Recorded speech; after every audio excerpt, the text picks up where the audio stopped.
Goodness in action is exactly how it sounds. It's goodness in action. It's really simple, but like many things that are good for us, not always easy. So the reason we called our initiative Goodness in Action is because there's so much goodness on Mama Earth right now. Everyone's good at heart. God doesn't make junk. There's not a limited quantity of goodness in the world. What's limited is the action that can follow that goodness. And because our culture isn't set up to support it, many people implode with goodness instead of explode with goodness. So the Goodness in Action initiative is to help people foster the environment that they could naturally explode out with all the love that's on their heart.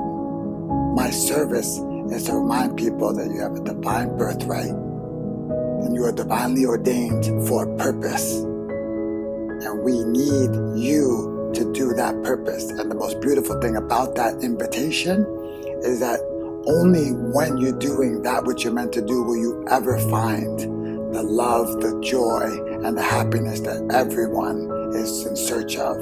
Everyone's buying hundreds of self-help books to achieve, but they will never find it outside of finding what their divine purpose is and then working to it so they can experience themselves being the blessing they were born to be. One of the greatest gifts that I've gotten, I realize is not that I'm special, that I have an opportunity to be a massive blessing, is because I'm willing. And anyone that is willing has the opportunity to be a massive blessing in a time when massive blessing is in great demand. But what I've gotten, which I didn't know, is that I got to love me. I got to be more me. It was so hard being the Dan Michael I thought the world wanted, the Dan Michael I thought would be successful, the Dan Michael I thought would receive love and was worthy of love, the Dan Michael I thought would be cool. Cool was the death and by joy. So the first thing I got is that people would know how amazing they are. And not only just know it, but that they experience it because they're free to be it. And they realize if you don't like the goodness that is me, you got the issue. You get out the way.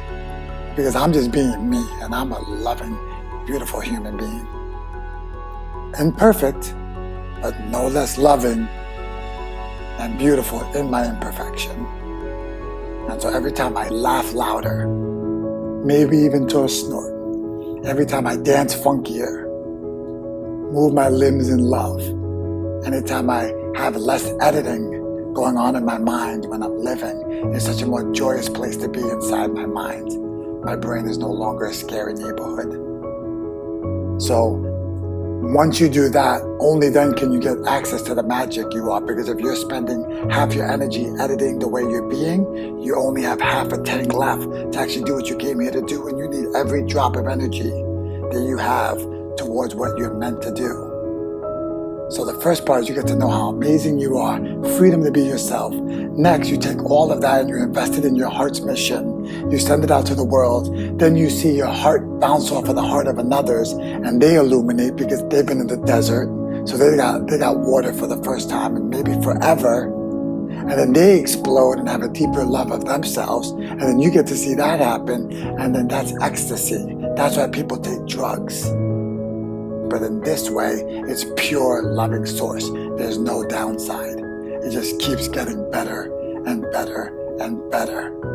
And you never crash. Imagine that. A world that works in harmony for all then is just a massive puzzle of everybody doing that.